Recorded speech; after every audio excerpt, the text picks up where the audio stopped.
Podcast Ngobrol Hukum dan Peradilan bareng KAY.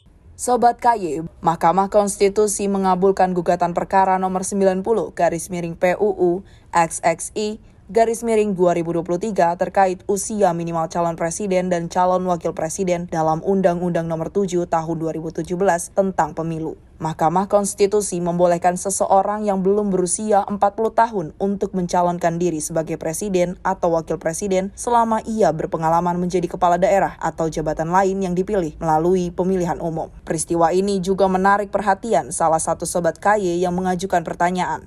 Apakah KAY berwenang untuk mengawasi hakim konstitusi, terutama dalam kasus ini? Simak pertanyaannya. Mengenai perkara Mahkamah Konstitusi yang mengabulkan gugatan perkara nomor 90/PUU XX-I/2023, apakah KAY berwenang dalam mengawasi hakim konstitusi? Podcast Ngobrol Hukum dan Peradilan bareng KAY. Assalamualaikum warahmatullahi wabarakatuh. Selamat pagi. Halo Sobat KAY semua, selamat bergabung dalam podcast Ngobrol Hukum dan Peradilan bareng KAY. Perkenalkan, saya Festi Rahma Hidayati, senang sekali akan mengajak Sobat KAY semua untuk membahas salah satu wewenang Komisi Yudisial dalam melakukan pengawasan hakim. Telah hadir di antara kita, yaitu juru bicara Komisi Yudisial, Mas Miko Ginting. Mas Miko nanti akan berbincang bersantai dengan kita, membahas tentang apakah Komisi Yudisial berwenang untuk melakukan pengawasan hakim untuk konstitusi. Gimana Mas Miko kabarnya? Baik? Baik, sehat, alhamdulillah. Isu-isu yang belakangan ini lumayan cukup mempengaruhi Komisi Yudisial dalam melakukan wewenang dan tugasnya, atau bagaimana nih belakangan ini? Ya, ini putusan yang memang menyita perhatian publik ya, terutama di Indonesia gitu ya. Dan putusan ini tentu tidak bisa dipungkiri, itu menuai kontroversi. Nah, juga mengundang pertanyaan seperti Kak Fesi sampaikan tadi, bagaimana mekanisme pengawasan terhadap hakim konstitusi ya yang mengeluarkan putusan ini. Nah, kita beberapa hari ini juga mendapatkan pertanyaan itu, apakah Komisi Yudisial itu berwenang untuk mengawasi ya perilaku hakim konstitusi. Nah, ini kita akan bahas dalam sesi podcast pagi hari ini. Oke. Namun sebelum kita lebih lanjut nih mengupas tentang wewenang dan tugas Komisi Yudisial ini, sebenarnya secara konstitusi pembentukan dari Komisi Yudisial ini kan hampir berbarengan ya, karena merupakan dari anak kandung reformasi. Nah, bisa diceritakan nggak sih Mas Miko, asal muasal nih pembentukan dari Komisi Yudisial dan juga Mahkamah Konstitusi pada saat itu? Ya, kalau dibilang bersamaan, tentu bersamaan karena pembentukan Mahkamah Konstitusi dan Komisi Yudisial itu berbarengan ya melalui amandemen ketiga ya Undang-Undang Dasar 1945. Nah, dibentuklah satu lembaga pemegang kekuasaan kehakiman yang tugasnya utamanya ya, di samping tugas-tugas yang lain adalah menguji ketentuan undang-undang terhadap undang-undang dasar. Nah, itu yang pertama. Yang kedua, ada juga kewenangan Mahkamah Konstitusi untuk menguji ya sengketa kewenangan antar lembaga negara misalnya. Lalu juga ada kewenangan Mahkamah Konstitusi untuk memutuskan apakah pemakzulan ya presiden dan wakil presiden misalnya. Kemudian juga ada kewenangan Mahkamah Konstitusi untuk membubarkan partai politik gitu ya. Nah, itu tugas-tugas yang diberikan. Lalu ada juga tugas yang juga cukup penting dan ini tampaknya memang masih dalam dinamika ya, soal memutus sengketa pemilihan ya, baik pemilihan presiden dan dan wakil presiden dan juga pemilihan kepala daerah. Nah, itu tugas-tugas yang diberikan kepada Mahkamah Konstitusi. Nah, bagaimana dengan Komisi Yudisial? Konstitusi sebenarnya memberikan dua mandat utama, Kak Festi ya. Satu, untuk melakukan seleksi terhadap calon hakim agung. Ya, kemudian hasil seleksi itu diberikan kepada DPR untuk diberikan persetujuan, gitu ya. Nah, kalau klausul itu kan cukup jelas ya.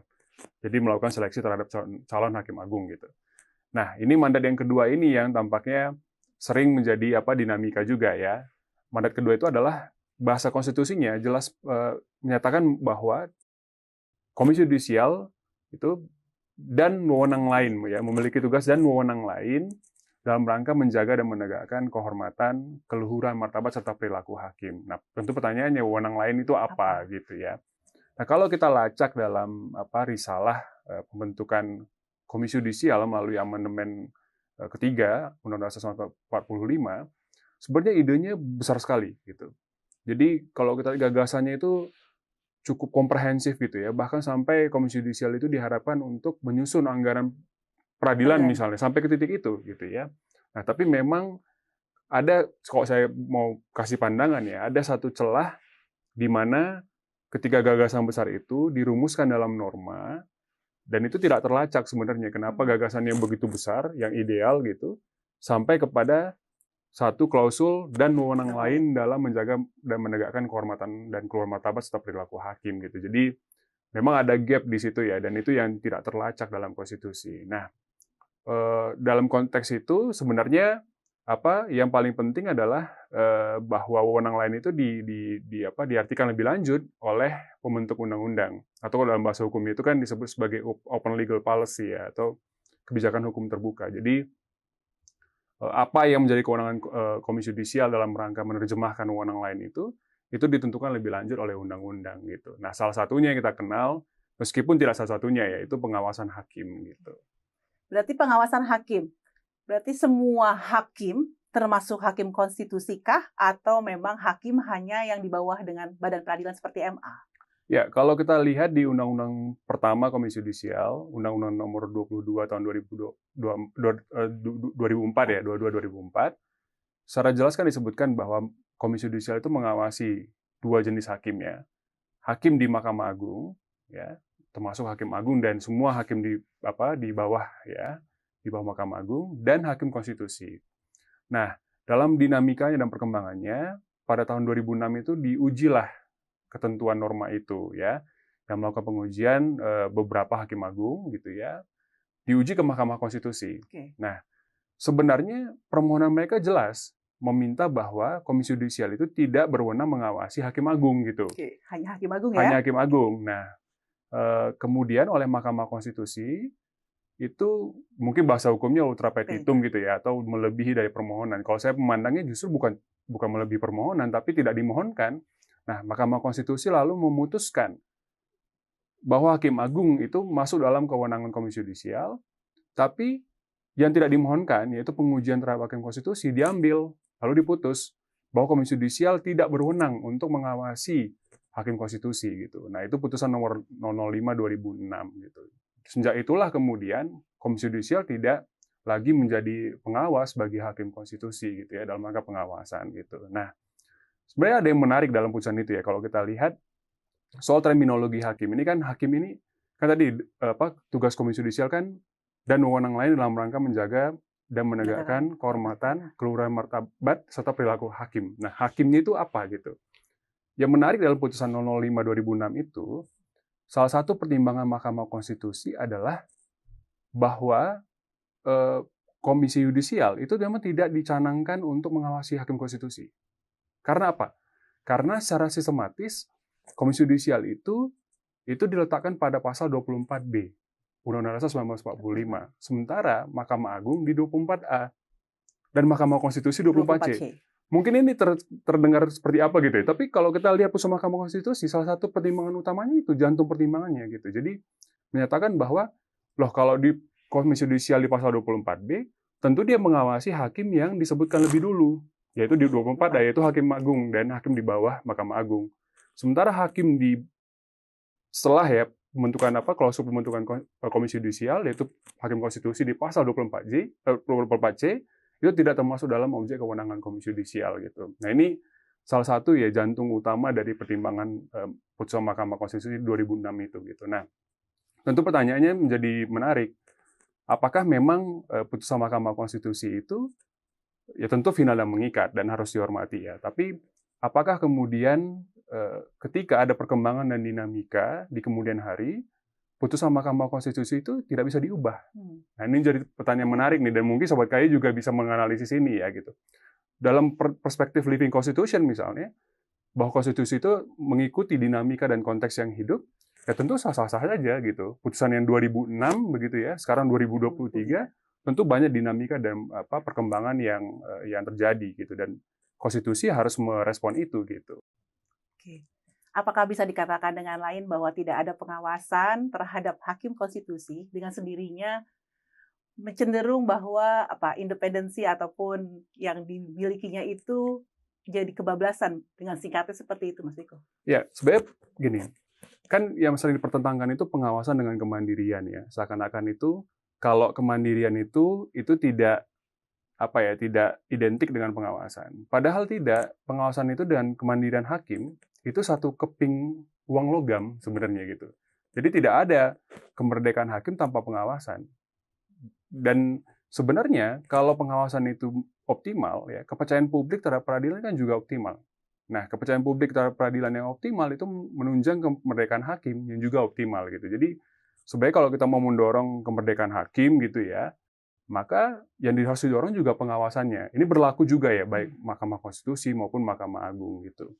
Nah, tapi sebelum masuk ke situ, Kak Festi, sebenarnya juga di 2022 ini juga tampaknya tidak banyak didiskusikan ya, bahwa posisi Komisi Yudisial dalam Majelis Kehormatan Hakim Konstitusi. Oke.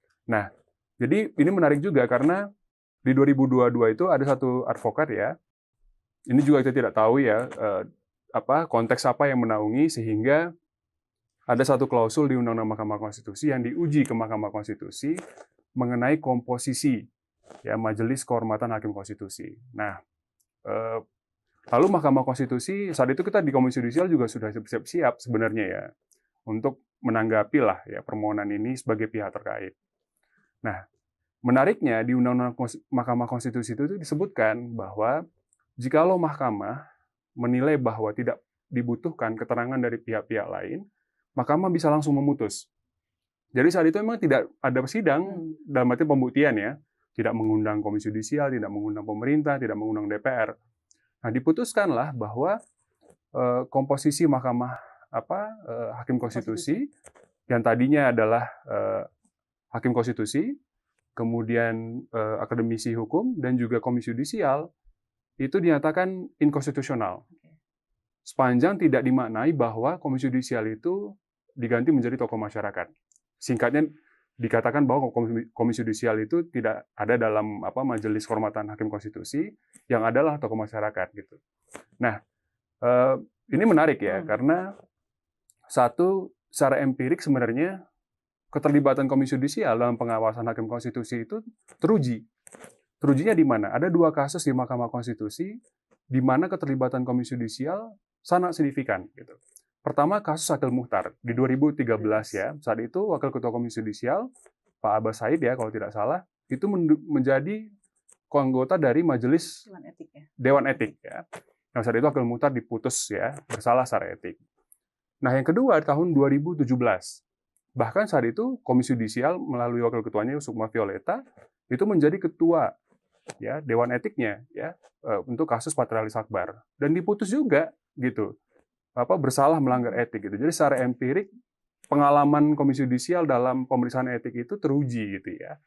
Nah, itu yang pertama. Yang kedua, menarik apa yang disebutkan oleh Saldi Isra ya, yang mulia Saldi Isra dalam dissenting opinion-nya. Dia menyebutkan bahwa sebenarnya gini, kalau yang perlu diuji adalah itu model Majelis Kehormatan Hakim Konstitusi ini. Kalau dia Majelis Kehormatannya permanen, maka keberadaan Komisi Yudisial menjadi bisa dipertanyakan secara konstitusionalitas gitu. Nah, tapi kalau modelnya ad hoc dan memang ad hoc modelnya ya, itu maka tidak masalah ada Komisi Yudisial yang teruji dalam pengalaman empirik begitu. Yang mulia Saldi Isra menyatakan dalam dissenting opinion-nya gitu. Dan yang dipilih memang modelnya model ad hoc saat itu gitu. Jadi itu yang kemudian bagi kita di Komisi Yudisial ya, sekali lagi kita akan hormati putusan ini gitu ya, tapi bahwa pertanyaan Komisi Yudisial apakah ada dalam Majelis Kehormatan Hakim Konstitusi, nah itu jadi saat ini ya tidak ada di dalam Majelis Kehormatan Konstitusi. Dan yang menarik sebenarnya adalah kalau misalnya gini, logika Hakim Konstitusi saat itu ya, bahwa yang harusnya ada dalam Majelis Kehormatan Hakim Konstitusi adalah tokoh masyarakat. Nah, salah satu komponen pengisi dari Komisi Yudisial kan tokoh masyarakat juga gitu. Jadi apa bedanya tokoh masyarakat di KY dengan tokoh masyarakat yang ada di Majelis Kehormatan Hakim Konstitusi? Nah, itu kan jadi pertanyaan ya. Dan saya kira ya ini lagi-lagi perlu diuji juga ya, dalam arti apakah memang suatu putusan Mahkamah Konstitusi itu bisa dalam arti ya berlaku selamanya, ataukah memang ada konteks-konteks yang bisa mengubah ya dinamika sehingga putusan Mahkamah Konstitusi juga harus mengubah dinamika itu juga gitu. Jadi merespon dinamika itu yang terjadi gitu. Jadi saya kira memang posisi kita ya di Komisi Yudisial sebenarnya yang menghormati putusan tersebut. Tapi bagi kita dalam pandangan kacamata pengawasan, sebenarnya pengawasan itu adalah bentuk akuntabilitas kan. Akuntabilitas itu bermakna bahwa setiap keputusan, setiap tindakan itu dapat dipertanggungjawabkan. Nah, ketika dapat dipertanggungjawabkan, itu sebenarnya mendorong kemandirian peradilan gitu. Jadi keberadaan Komisi Yudisial itu bukan hanya untuk mengawasi, tapi untuk mendorong akuntabilitas dan juga kepercayaan publik bagi lembaga peradilan gitu ya. Saat ini ya bagi para hakim gitu ya. Kita tidak tahu bagaimana kebijakan politik ke depan, apakah juga diperluas kembali kepada Mahkamah Konstitusi, ya kita lihat aja. Karena itu kan tadi seperti saya sampaikan, itu bagian dari kebijakan hukum dari pembentuk undang-undang ya, dalam hal ini pemerintah dan DPR gitu. Jadi saat ini posisi KAI menghormati putusan dari hasil judicial review yang telah diputuskan beberapa waktu lalu, ya. Sebagai lembaga pengawas kita menunggu saja ya, apakah memungkinkan nantinya unsur tokoh masyarakat itu diambil dari Komisi Yudisial. Demikian Mas Miko ya. Betul, dan memang ada ini ya, ada beberapa, ini kan ada wacana ya untuk rancangan undang-undang Komisi Yudisial ya. Beberapa waktu yang lalu kita diundang ke Badan Legislasi DPR, dan yang paling banyak diomongkan ya, dan diusulkan ya, sebagai sebuah wacana lagi-lagi ya, ini belum ada dalam normanya. Nah, itu memang soal kewenangan Komisi Yudisial untuk mengawasi hakim konstitusi, gitu. Jadi ini sebuah wacana yang saya kira menarik untuk dikaji ya. Dan untuk sebagai pertanyaan simpelnya gini, apakah memang kemerdekaan tadi, pertanyaan Kak Festi memang sangat tajam ya kepada prinsip gitu. Apakah memang lembaga peradilan itu ketika menyatakan diri ya punya kemerdekaan itu tanpa atau minim pengawasan gitu. Nah, pandangan saya, ya tadi akuntabilitas dan pengawasan itu bagian yang tidak terpisahkan dari kemerdekaan hakim gitu. Oke. Demikian jawaban singkat dari Mas Miko, juru bicara Komisi Yudisial, tentang pertanyaan dari Sobat KY. Apakah KY berwenang untuk mengawasi hakim konstitusi? Saya rasa Komisi Yudisial memiliki wewenang yang penting dalam menjaga dan menegakkan kehormatan dan keluhuran martabat hakim. Dan kita semoga proses menuju RUKY itu akan membuahkan hasil sehingga menjadikan peradilan lebih baik ya untuk semuanya, tidak hanya peradilan di Mahkamah Agung tapi juga peradilan di Mahkamah Konstitusi. Terima kasih banyak Mas Miko telah menjawab pertanyaan dari Sobat KY, dan apabila Sobat KY memiliki pertanyaan lain terkait wewenang dan tugas Komisi Yudisial ataupun isu seputar hukum dan peradilan, maka bisa diajukan ke email humas@komisiyudisial.go.id. Terima kasih telah bersedia menonton tayangan dari podcast Ngobrol Hukum dan Peradilan bareng KY. Sampai jumpa di lain kesempatan. Wassalamualaikum warahmatullahi wabarakatuh.